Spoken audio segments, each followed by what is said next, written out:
cross-train, and all of you as well, and also our Australian winemakers, and if you wouldn't mind just raising your hand so everyone knows who you are. So we have Wei Lee and Wendy Mao from Australian Swan Vintage. Hello, everyone. We have Vikas Gupta from Australian Wine Merchants. We have Dustin Leonard from Wine to Water, Little Rivers. Jane Richards from 80 Gate. Right, one minute. Yeah. Peter Ham from Fourth Wave Wine. So far. And also Christophe Farrell from Hasselgrove Wines.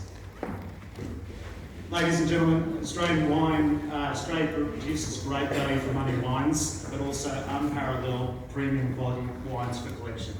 It's central to Australian food and wine culture.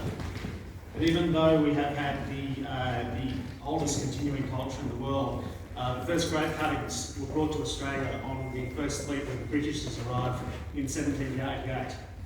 That didn't go so well. Early Australian winemakers faced many difficulties, particularly due to the unfamiliar Australian climate, but because we have a warm, dry Mediterranean climate, many parts of Australia are ideal for wine production.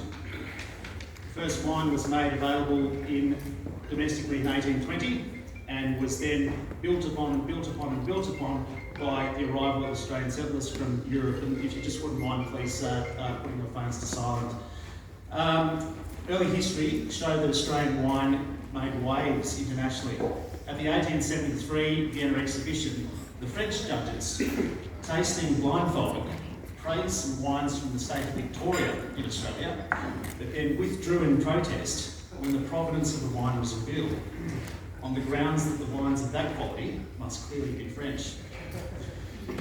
Australian wine is now known internationally, including here in India, and India's young and increasingly wealthy population is driving increased demand for refined premium imported products.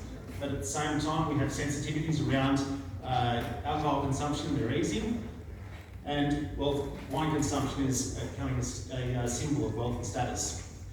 Now, obviously, we've had the outcome with the Australia-India Economic Cooperation and Trade Agreement around wine, and in terms of over the last year, Australia was actually India's largest source of wine imports.